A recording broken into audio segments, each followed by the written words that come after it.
Hello, welcome back to Chapter 6, Section 3. We are going to begin translating word phrases into equations and then finding the values of the unknown variable in percent problems. So we need to begin with some vocabulary and knowing what these words mean. Typically in math, when we hear the word of, that means to multiply. Right, of means multiply. If I want a percent of a number, you're applying the percent times whatever that number is. Okay, if we hear the word what in a phrase, that means that that's an unknown thing that we're looking for. So that is our variable, x or y or whatever letter you choose. If you hear the word is, that means equals. The word is in our language gives equality to two sides. There, so is equals percent, and then like we talked earlier, the percent just means that that is a certain value out of 100. There, so given all of that information, we're just going to take those words and we're going to turn equations into we're going to turn phrases into equations using those words like this on page 6 in your notes. Now, the purpose of this page, I put this in here not to solve yet. All I want to do is say, can we take this phrasing here and turn this into an equation? All right, well, notice it says 12% of, remember of means multiply, of 50, and remember is means equal, and remember what is your variable. So you can kind of see it, it's 12% times 50 is equal to x. The only thing we have to do is we have to make sure we take this 12% and turn it into a decimal value. So if we were going to make that an equation, that would be it right there, 0.12 or 12/100ths times 50 is equal to x. Okay, so that's what on this page, that's what we're doing. We're just practicing getting the equation written down correctly.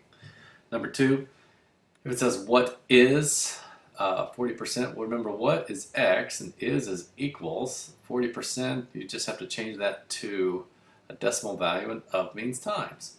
So you have x equals 40%, which is 0.4 times 60, and there you have your equation there. In a minute we will go ahead and solve those, but for this page right now we want to see if you can get the equation. Like on number 3, 45 is, so there's your 45 is, all right, 20% is 0.2, right, because the decimal is there, so you move it 2 to get rid of that percentage sign, times x.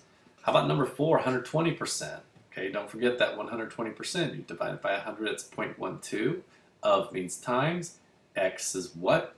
Equals, and you have that equation right there. All right, 5 and 6 come out to look like this right there. So take a minute, look that over, and hopefully that'll all make sense to you.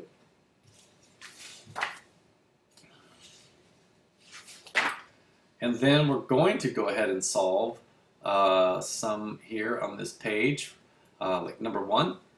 Number 1 says 120% of 42 is what? So the first thing we want to do is translate it just like we did on the previous slide. And since we're solving for it, notice that x is isolated right here. It's by itself. So all we have to do is multiply these numbers and get this value, which is 50.4, and that is solved right there. That's all you have to do, again, because you have x is isolated on one side, so it's solved. You've solved it for its value of x. That's what you're trying to do. You're trying to find the value of 1x when you do that, and that's what you did. All right, 1x is equal to 50.4. Let's try number 2. Again, let's write the equation. It says what is 12% of 50? So just like we did on the previous slide, you have that right there. So guess what? X is isolated again. This is good news for us because it makes our life a lot easier. All you had to do was multiply 0.12 times 50, and you can double check me, but I do believe that comes out to be 6. There. And then if we work ahead to number 3, if you haven't done that, again, you can pause and try to work these out before I show them if you want to. But you want to translate it first. Now be careful here that you write that decimal as 0.05. If you did 0.5, you did 50%. Big difference between 50% and 5%. Of what means times, right? Times the variable. Actually, a dot is better than the x. We quit using that. Times x. There it is. So on this particular problem, you're going to have to solve it. You're going to have to divide both sides by 0.05, right? So it would look like this. You would divide this by 0.05. That's what your work should look like on your paper. And you would divide this by 0.05, and you end up with your x isolated. 20 divided by 5/100ths is equal to 400. Right there is your solution. Number 4 is, oh, I did it again. Number 4 is similar to the previous problem. Write the equation. 3 is equal to 16/10 times x. So what are we going to have to do on that? We're going to have to divide both sides by 16/100ths. Right there. So again, on your paper, you draw a line underneath that and write 16/100ths, 0.16 to both sides. That's going to cancel out that right there. It's going to isolate x to 18.75 or 18 75/100ths. All right, hopefully it's all making sense to you. We can move ahead to the next phase.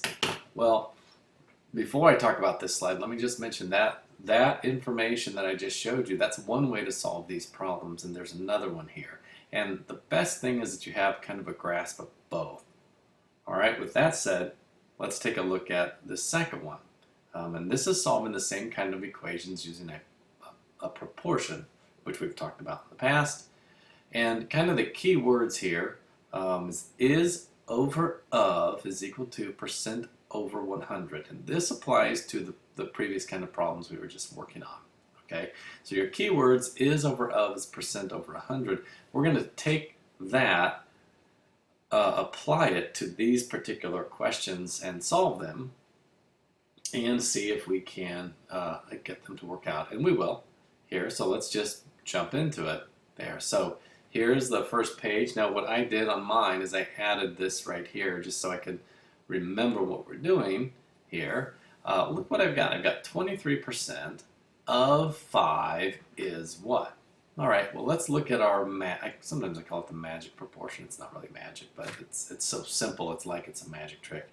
You have is over of. All right, it says 23% of 5 is what? Okay, and then you got the 23%. So let's write it out here. Now you know you have something over 100, and what goes over 100? The percent. You've got 23%.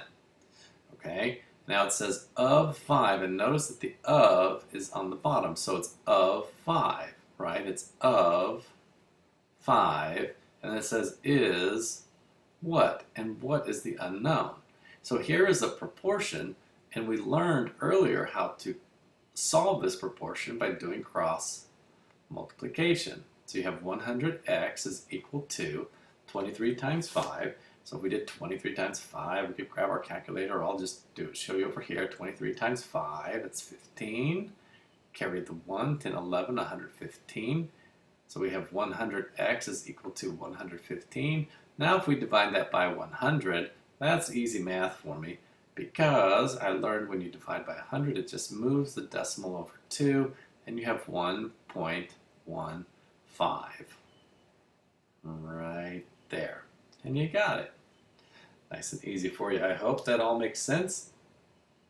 And then let's take a look then at number 2 here. And let's set it up using this proportion. Is over of is percent over 100. You know what I think I'll do here is I'm going to change my color just so I don't get you confused. I'll change the color now to how about white for number 2, and I'll work it out right here. It says, what is 124% of 49? So again, I've got my proportion here. Now, I like to start with that 124% because that's pretty easy. Wherever the percent sign is, that just goes over 100. And then it says of 49, so the 49 has to go here. And then it also says what is. And I could have started with the what is. It tells me that's right there.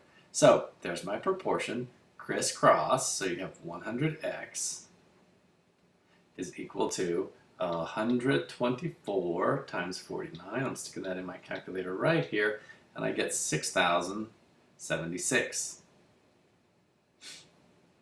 Right, now I solve that for 100, divide by 100, and we get x equals, again, that's an easy math for me because 100 just puts it right there, 60 and 76/100ths, and that makes sense because if it's 120% of 49, that means it's got to be bigger than 49, about 25% bigger than that right there.